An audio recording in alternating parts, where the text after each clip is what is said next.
kick off 2026, we have one of the most iconic names in Carlton Football Club history. 278 games, a premiership, and a legacy that will last an eternity. He achieved it all on the field, and the success didn't stop there. To chat footy, work, and life as a Blue, I welcome Anthony Koutoufides. Anthony, thanks very much for your time. My pleasure, Ben. Good to be here. Fresh off a Carlton game last night, you're on SEN talking all things footy. Blues just got over the line. How did you find that in the commentary box? It was good fun. I've been doing that with Ange now for a little while, Ange Christou, and we just do the special comments. We're very biased towards Carlton, and that's what the fans really enjoy. In particular, a couple of years ago when Carlton was actually flying and playing really well, there was a lot of hype over this Blues radio. But we've secured about five games for this year, and although Carlton, it seems to be the same old pattern again. That second half was a little bit disappointing last night. At the end of the day, 4 points is 4 points and always crucial nowadays. So they get away with a win, very lucky win. Yeah. So you're still watching plenty of the Blues? No, I don't know. I don't like sit there and observe, but I have a keen interest in Carlton. Obviously, I'd played there for so long and entered as a young kid that my heart is really there at the football club and want to see the players succeed. You know, I entered at such a great period. I mean, Carlton were the most successful club in the competition. So I always think back and pinch myself how lucky I was to have walked in there than walking in now when there's not the success as what it was when I was there. There was premiership players everywhere. John Elliott was the greatest president of all time. He created a family environment, but an environment where we competed and pushed and it was all about success, and that's what Carlton was all about. So it's certainly changed since then, and I just want to see them play well, and of course I have a lot of interest in Carlton. There is so much media and pressure on the football club. Is it hard being tied to it? I'm guessing you have people come up to you and talk to you about it all the time and they're just struggling to really turn that corner. Is it hard watching that? Yeah, it is hard, and in particular for me, I mean, you're right, people always ask me, how do you think Carlton will go? I don't sit there and analyse everything. I don't have time to do that, and I don't listen to the talkback, radio shows or watch them on television, but, I watch from afar, and it is difficult trying to, in particular for the young kids who have barracked for Carlton and haven't seen the success. And I think when you look back in the last 20 years and you compare us to any other club, we've probably been maybe the worst, like when you think about it, maybe Essendon's up there as well. I don't know, two of these iconic football clubs that you can never imagine being in the position that they are now. And so when I think back, 1995, I was lucky enough to have won a premiership then. We only lost 2 games for the entire year.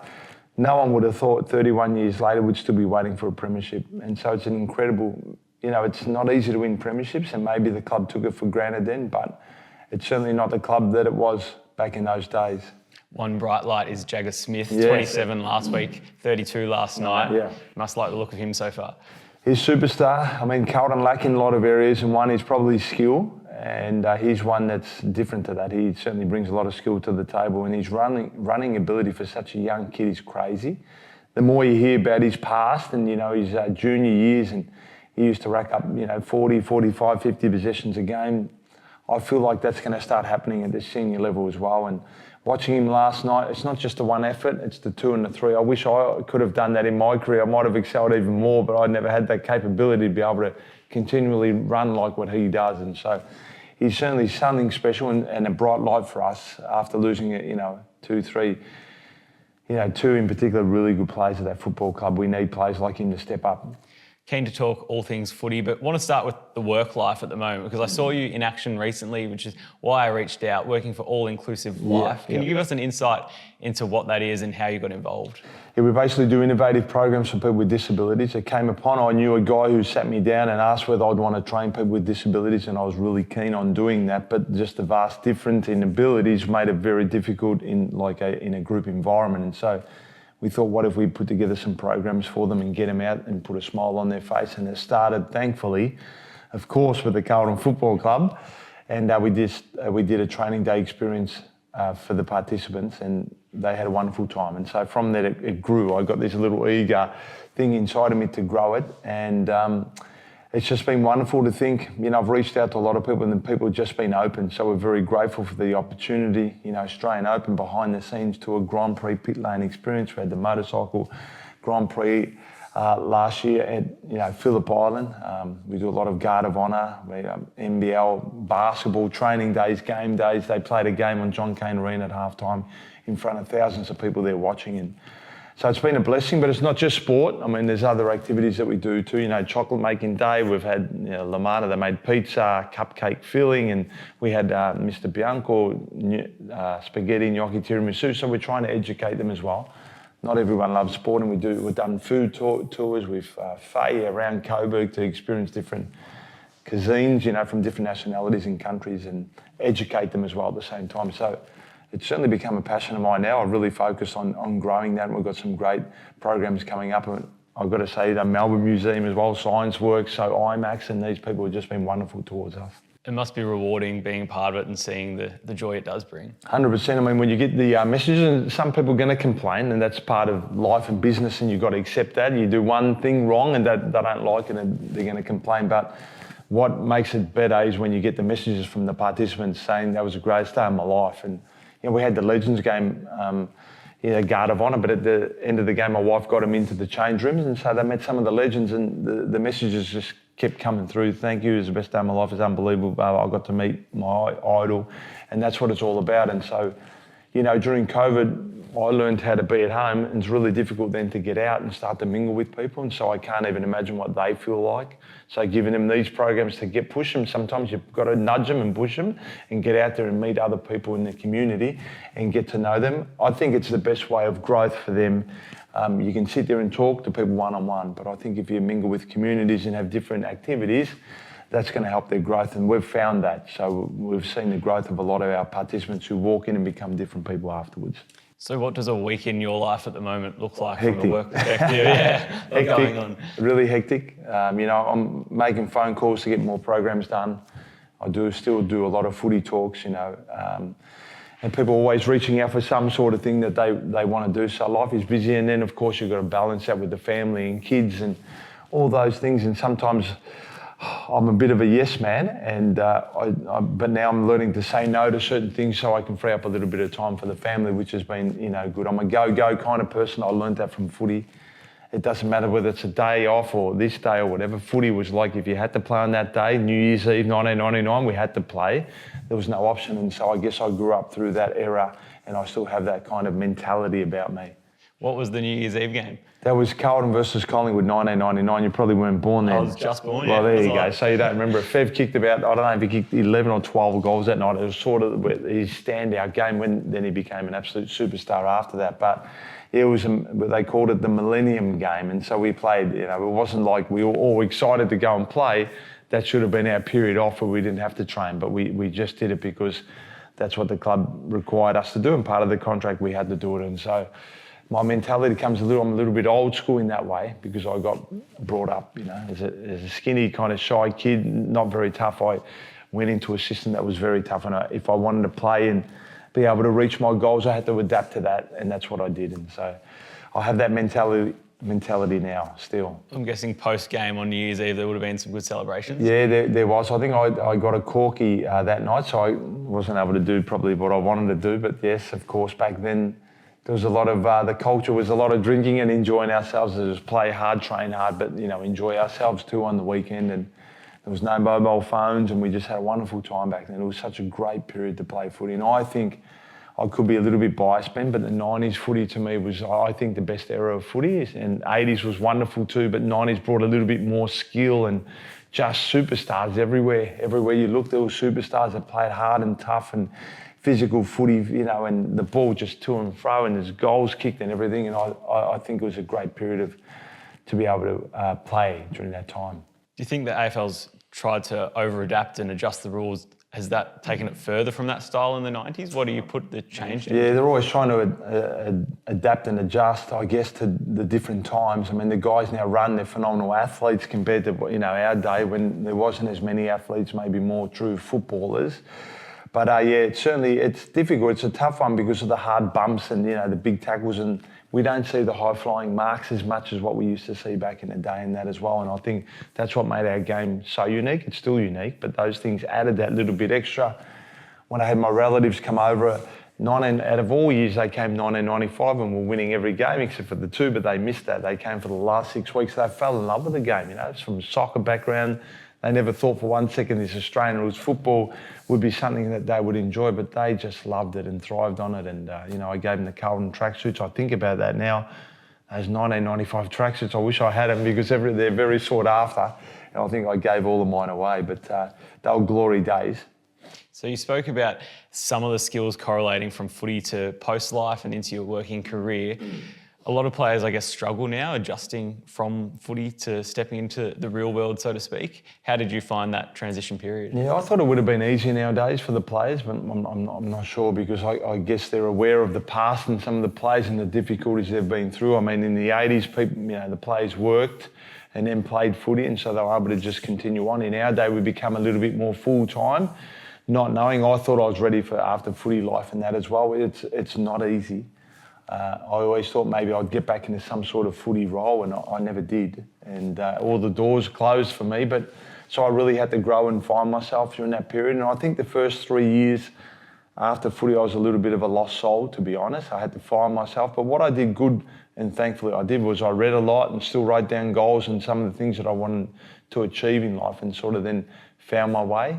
And I was really unhealthy. I found these products, Herbalife. I got into the Herbalife business, which I still do now. I still have some clients and whatever, and I find those products so incredible. I take them daily, and I have been for the last 14, 15 years, and I'll never stop taking them. And so life sort of found myself, and I'm a sort of goal-orientated person ever since I was a young kid. I think through sport I learned football and athletics. It was goals, and I've always wanted to achieve things, very coachable, and I'm that sort of person now. And so it wasn't easy, to be honest, Bennett, and it took quite a while to adjust so I can understand how some of these other players can falter, because it is tough for them. And I was one of those lucky ones that I got looked after, maybe not so much at the start of my career, but later on as well. But some of the other guys, maybe weren't so lucky and maybe weren't prepared for afterlife. You dedicate your life to a football club, and while others start work at 18 or 19 and, find their feet by 30, at 30, whatever, we're like, okay, let's stop playing footy. Okay, what do we do now? We're 10, 11 years, 12 years behind other people that have been in the workforce. Starting again, essentially. Correct. You had a lot of fun along the way. Things like Dancing with the Stars often pop up. What was the commitment to a show like that? I've heard nowadays it's full on, like a full-time. I think when they first asked me Dancing with the Stars, I was like, I never danced before. And I wasn't sure, but if someone had said you're going to train every day, you're going to do this, I would have said, no, I'm not doing it. So, but you take the plunge and you start. I had my dance partner, Natalie. She was an incredible dancer, and I'd never danced before. And she taught me these 3 steps, which I thought was very easy and basic. She goes, you've got a bit of coordination. I'm thinking, I'm sure anyone can do this, but maybe there was something that I was okay with. And although I started, I was a very terrible dancer when it first started. As the show went on every week, I got that little bit better, and I had a lot of fun doing it. And I'm glad I did it. I was least favourite to win at the start of the show, and I ended up winning. So I shocked a few people. And Chris Hemsworth, who's a megastar now, he was in my series. I'm thankful Andrew Gaze was in there because he's a comedian. And so when you turn up there and he's there and you're laughing with him, Tamsin Lewis and all these sort of people, just great people that I met throughout. It was Amanda Keller, Gary Sweet, Tom Morehouse. There was a lot of people, Ariane, who got to the grand final as well. So it was a great lineup of people. Where's the Dancing with the Stars trophy sit on the shelf next to the premiership medal? Yeah, no, it doesn't even.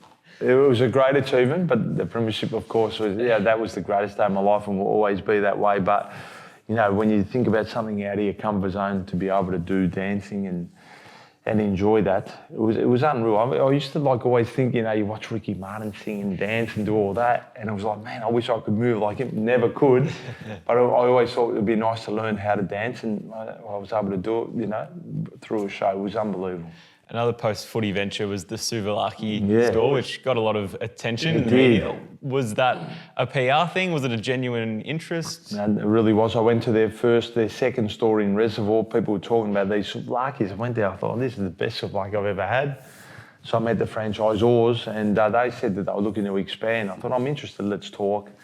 And so, we went into the one in Templestowe. There was me and 3 others. Andrew was one of them as well. And so, but it started on a blaze of glory. We thought, here we go. Soon we'll start save the money, and then we'll just type in the next one. Let's not get greedy, save the money. But then, after the first year, things started to change a little, and the second year became a bit tougher. By the third year, it was really tough.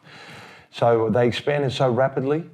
They had something like, I don't know if they had 35 stores in those 5 years. It was the fastest growing franchise 2 years in a row. But I think the franchisors maybe just got a little bit ahead of themselves and maybe were spending money in areas where they shouldn't have and should have just settled down a little. They certainly had a concept there that I believe, could have easily have worked. Anyway, it didn't. It's a learning experience, and luckily, because everyone thinks I own the whole thing, but it wasn't. It was just the one store that we owned. Are you a food expert now? No, certainly not a food expert. I tend to go to Ange Christou's. I call it a restaurant. It's a seafood and it's fish and, like, when I say fish and chips, seafood and grill, he likes to call it, because it's not like your normal fish and chip shop. It's actually a nice classy, a little bit upper class, not the top notch, but really good value for money. And so at least I get to spend time with him there as well. So if there's a go-to place, that's the one that I tend to go to. But I enjoy trying a lot of other places as well. At the moment, I'm loving pubs and steaks and all those sort of things. So just going from one, place to another is good. The Postmaster in Kew is very nice as well, and we enjoy that place. Throughout your career, you're probably one of the leaders in endorsements and things like that, and it's become massive in today's game. How did you enjoy, I guess, putting yourself out there, trialling different things, and really tapping into that market? I was a very shy kid growing up, and so it wasn't easy initially. I got to the club and I struggled early on. In 91, I didn't get a game. In 1992, I played 6 games. 1993, I played 8 games. The boys played off in the grand final. I was emergency, I didn't get a game. And then 1994, I played the first half and got dropped. And I thought it was the end of my career. 3.5 years into my career, 20-odd games, 50 reserve games. It wasn't a great start. So I had to go see a sports psychologist. His name was Anthony Stewart. He changed my life. He taught me these words: I can, I will, you just watch me. Kouta, you got to write them in your diary, highlight them, and read them out to yourself every single day over through your head.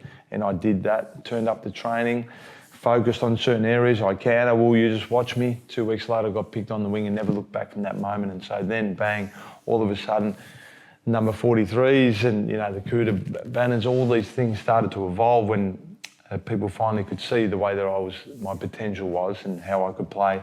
And so from there, the endorsements there did start, and Adidas came. I think it was, I don't know if it was 94, 95 when they first came to me. I mean, they had Gary Ablett Sr., the greatest player who I believe ever in the AFL, and then I was their next protege. So that was really nice to know. I think as a young kid that I loved all these sporting brands, in particular Adidas, that I never thought or imagined one day that I'd be associated or a sponsored player from Adidas, and that's what occurred. And so there was all that. I mean, there was, calendars and, posters and promotions and other sponsorship and commercials that I did for Adidas and other products too. It was just unbelievable what evolved from there. And I guess, in terms of marketing, the club too in the shop, whenever there was a Kouta thing, and there was a lot of them, they'd most of the time sell out, and the people were interested and keen for whatever reason. I don't know why. I pinch myself how lucky though when I think, because you can play the game and be forgotten, but somehow not everyone, it's getting less and less, but people still can remember the name. And, watch some of the highlights when I get young kids knowing who I am as well. That's, really nice for me when I think I've retired now. This year's not 19 years, so a long time. And it's only because obviously I've left some sort of mark or an impression on their parents or someone along in their family, which is very nice. You speak of the number 43. I remember one of my high school teachers, her favourite number was 43. I'm like, that's a random number to be your favourite number. Obviously, it was tied to you. Was there a reason you stuck with 43? Yeah, so initially I think I was 46 in 91, then they dropped me down to 43. They thought, let's be nice to him. And they had the option to go a little bit lower too, maybe a year or two later. And I said, no, 43. My mum was born in 1943, so I kept that for that reason. I sort of made it my own now, 43. A lot of people still remember the number. I don't know why. It was a high number when everyone, even back in our day, number 1s, 2, they were the ones that you'd want to wear. I had 43, and that meant the world to me, knowing that my mum was born in that year. Ange was number 39, believe it or not. My dad was born in 1939. Not to say that he wore it for that reason, but like how funny it was that he was wearing number 39 and he didn't want to change that for whatever reason, and I stayed at number 43. It's a wonderful number, man. It's like nice and wide and just fit on the back perfectly. I loved it. All the highlights I watch, is the iconic one-handed pickup and carrying the ball in one hand really shone through. People talk about it, and it became a bit of a trademark for you. Koutoufides too strong. Oh, brilliant. Absolutely brilliant. One-handed he did it. What about Kouta there? That was magic. What was unique about the one-handed pickup for you? I didn't know I was doing it I think all the time I didn't realise. And it was 1992, played against Collingwood, it was round 21. And I was out at Waverley Park and Jamie Turner was next to me. I sort of just held him off with him and just picked up the ball like this and just put it on my boot. And Tom Alva marked it and I think he kicked the John Dorridge and maybe Dora kicked the goal. And everyone was talking about it. Even now when I see Stephen Goff, who was our old CEO of the Carlton Football Club and went on to the MCG, he was there for 20 years as CEO there or whatever. He's a wonderful man, but he just was in the crowd too and he just, everyone was just looking going, did he just pick up the ball one hand? And everyone's like, oh my God, you know? So I didn't even know. My older brother Paul in grade 6 got a letter from his primary school teacher and had Koutoufides, the only kid to pick up the football in one hand. So we basically did it ever since we were young. And my brother was in the under-19s at Carlton too. And he picked up the ball one night, one hand, and Ross Henshaw was our coach and he brought everyone in. He said, Kurt, if I say you won't anyone else pick up the ball one hand again, you won't be here. So he didn't like it. But luckily Parko did. So the first time I did it in AFL level, the next day Parko came up to me and just said, Kurt, I've been waiting 30 years to see someone do what you did yesterday, and that was pick up the ball one hand. So people were fascinated by it. I just didn't even know I actually did it. It was just the way that I played it. And so, yeah, people still remember me for that reason of, it was just, when you think about it, picking up the ball one hand and be able to just shrug off or lift it over someone to be able to handball, you wonder why more people don't do it. Yeah, it's an advantage. Yeah. Growing up, there's a lot of talk that you were really into your athletics, dreams of being an Olympian. Is that something that just grew like in the media, or was that fact? Because I know you have like a Mark Blitzals now and everyone talks about how he could have been in the Olympics and he's kind of glossed over that a bit. For you, was it a reality? Yeah. I did 2 sports ever since the age of 8. One was footy, and that was in the winter. And then I took up athletics in the summer, and I excelled in both. And I was state high jump champion, grade 5, grade 6, or whatever, and went on to become Australian high jump champion under 15s, under 16s. And then I started winning the state hurdles title. I won a number of multi events, which is like the decathlon. I don't think I lost one. Then Tim Forsyth came along and started beating me in the high jump. He's Australia's greatest high jumper, I think, along with Starks now. And Tim was the second best junior high jumper in the world.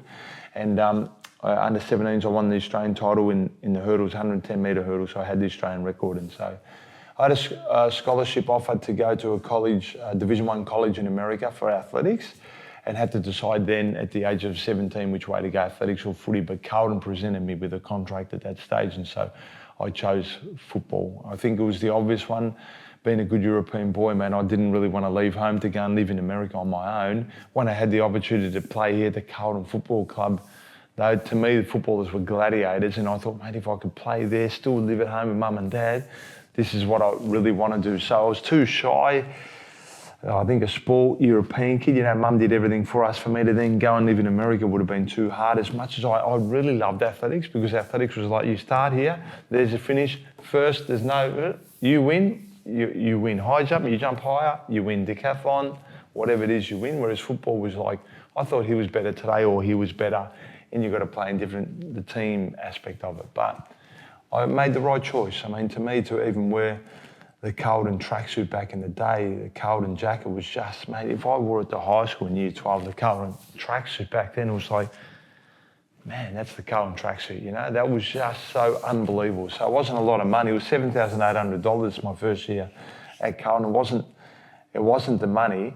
It was more about the fact that I'm a step closer to achieving one of my goals. It was either represent Australia at the Olympics or play VFL footy, and as we know now, AFL footy. And so I got to be able to do that when I signed that contract. So at that age, on 7,800, are you working as well? Are you finishing school?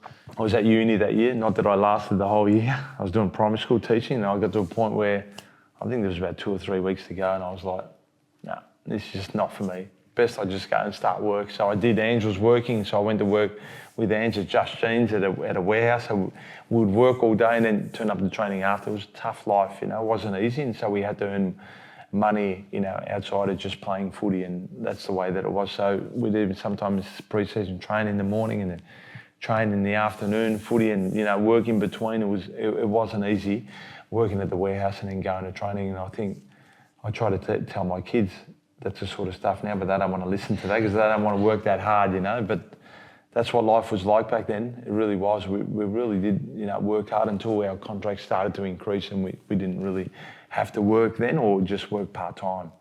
Were the training demands like comparable to what they are now? They were tough, I know that.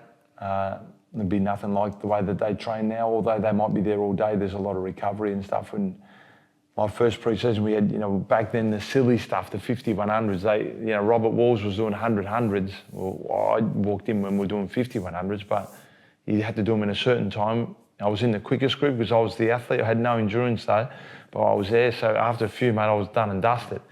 But we had to jog back within a minute and then take off and do that again. And so it was almost really like doing 100 hundreds. So we had a 10-day torture camp in Narrabeen where we trained morning and afternoon and did a swim or stretch in the middle of the day. And those 10 days we had 1 day off. I mean, it was torture.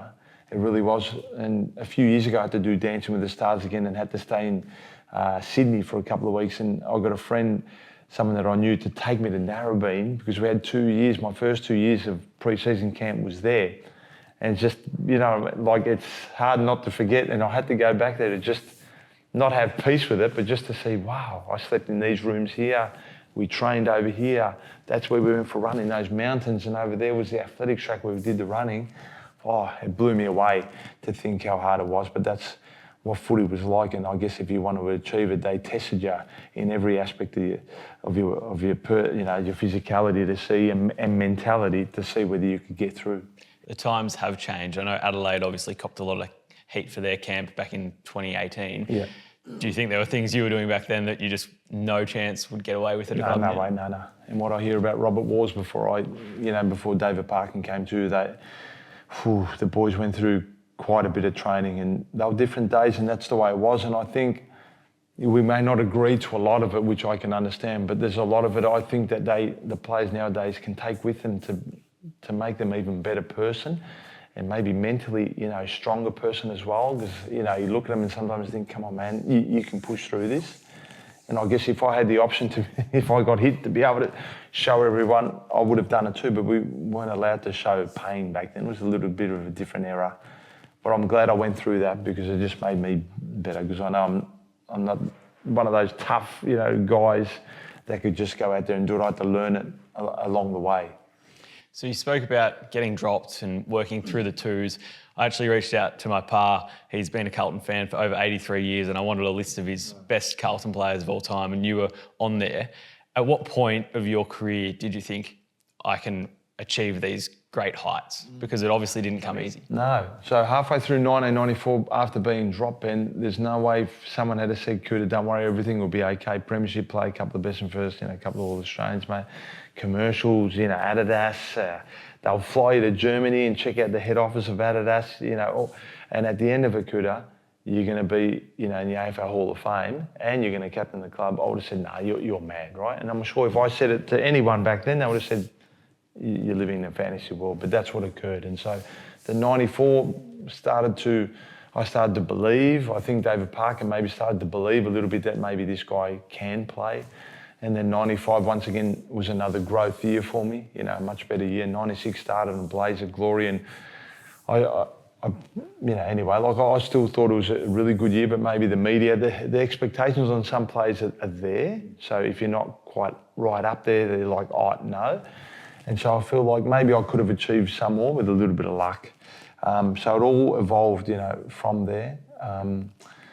But then in 1998, I lost my father, and that was the most difficult period of my life. I was still living at home, and when he got diagnosed with cancer, 3 months later, passed away. And during that period, I didn't want to train. I wanted to just be with my dad, and I couldn't sleep. And if he got up, I was up, like awake, not to say that I was there with him, but I spent a lot of time with him at the hospital, hoping and believing that he'd be okay anyway. He passed away, and so I played terrible that year. I started best on ground in the first round because I just pretended he was up there in the stand watching me, and then it just, because I didn't train hard, my form just faded to a point where I really should have been dropped. And Mike Sheen had an article, "Drop Kouta," in the back page of the Wood Sun, which is fair enough. I was drinking a lot.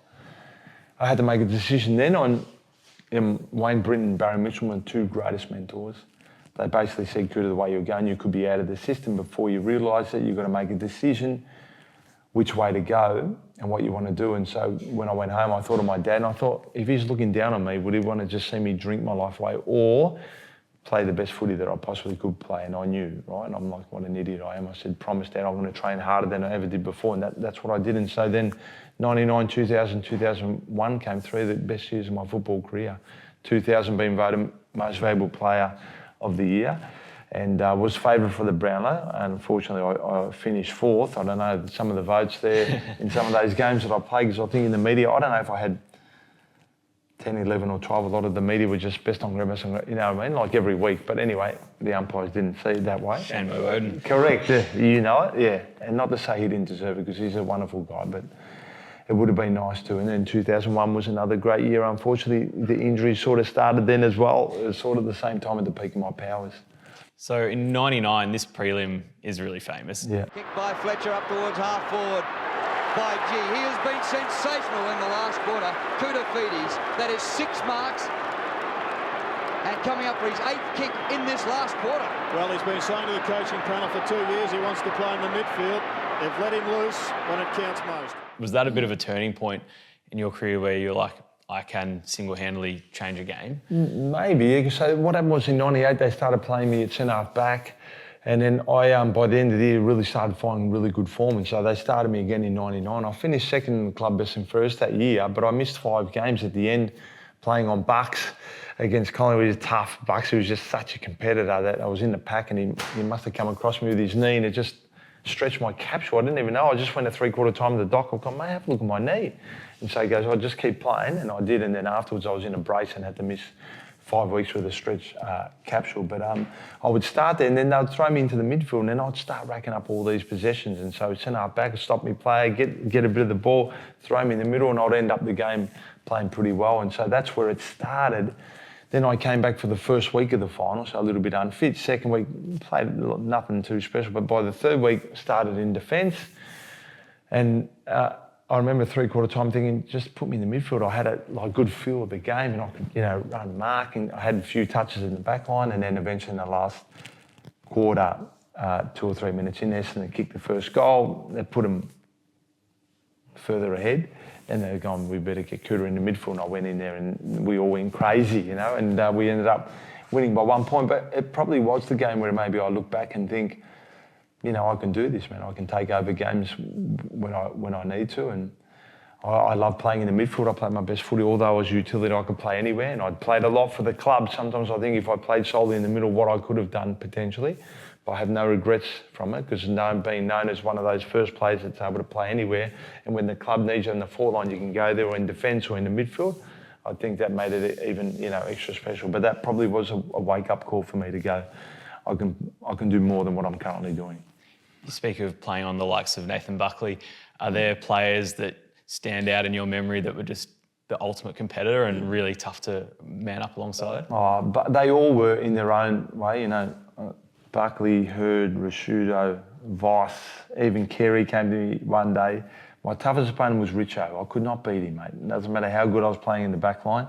Open up the forward 50, he ran like an animal. He was a great athlete, and people look at me and go, Richo, mate, I thought he was a wonderful footballer. So I played on all these greats, and they were all great in their own way. And sometimes when you look back and see some of the way that they played, you can understand how brilliant they were as players, man. They were just unbelievable in what they were able to just do for their football clubs when needed to. And they're a rare commodity, and you don't often see them. And nowadays, I feel like even less of those sort of players around, because a lot of them, if they'll play now, you would think would just dominate the competition the way that how good they were back in the day. You guys play alongside some non-Carlton players in the State of Origin. State of Origin's back at the moment. Are you a fan of the concept? Do you think it's here to stay? I don't know if it's here to stay. I love watching, because I thought that game was brilliant, WA against Victoria. I'd sat there and watched the entire game and thought it was wonderful the way that was over there in Perth.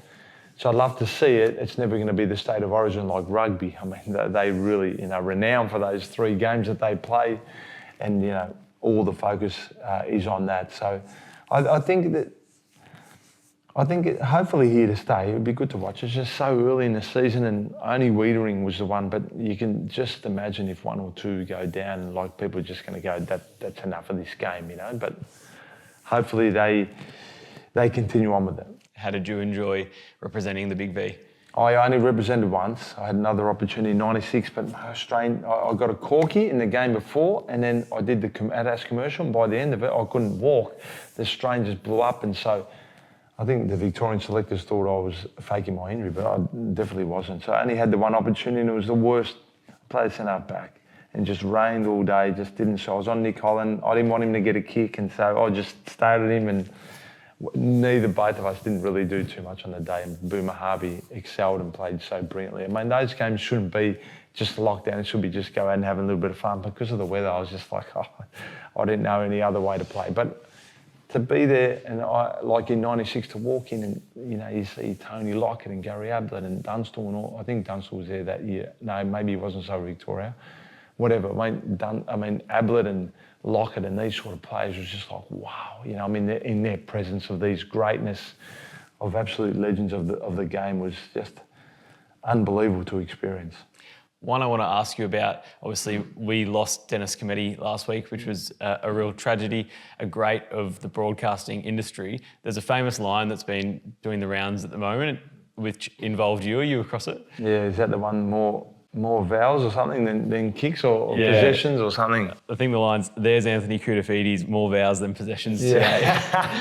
That must have been 1998 when I was struggling. I reckon that probably was around that sort of period where I didn't get many touches. He was a wonderful commentator. He's had some brilliant ones over the years. I mean, I used to love Rex Hunt.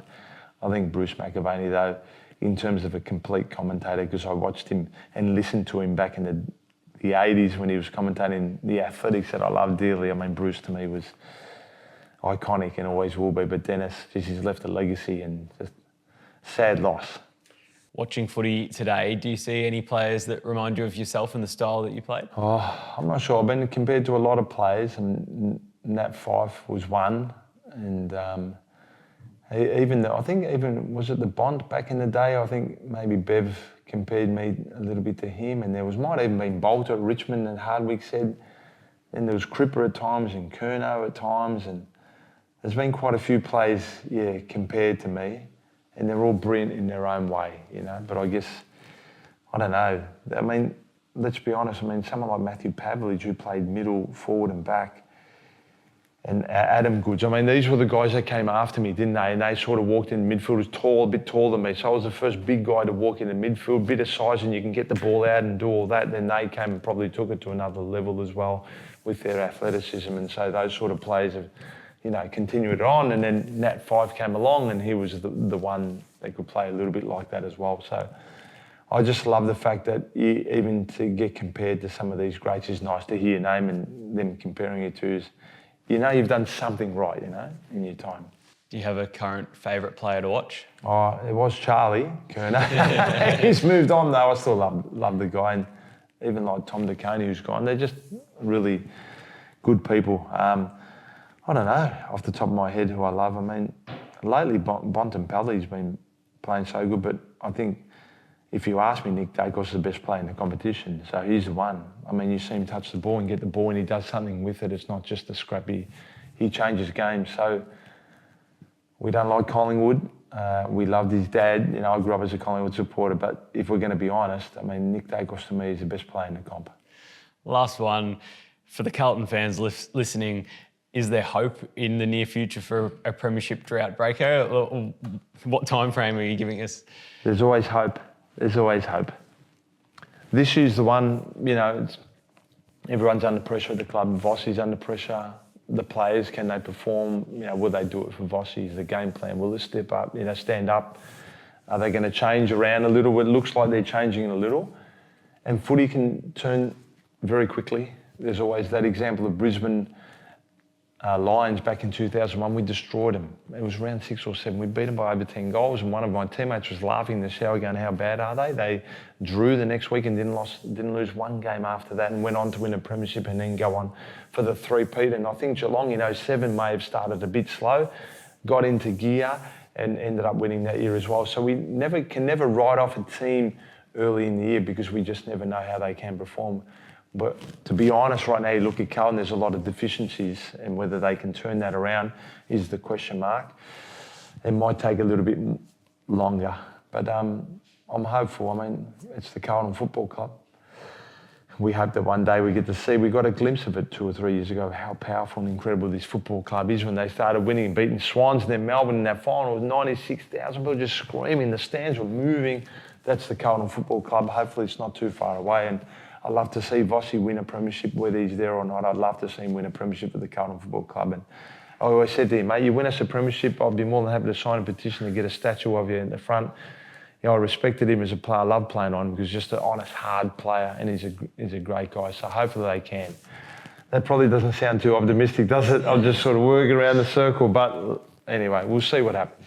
Anthony, thanks very much for your time and for having me in your home. It's been a great insight, and I really appreciate it. My pleasure, Ben. Thank you.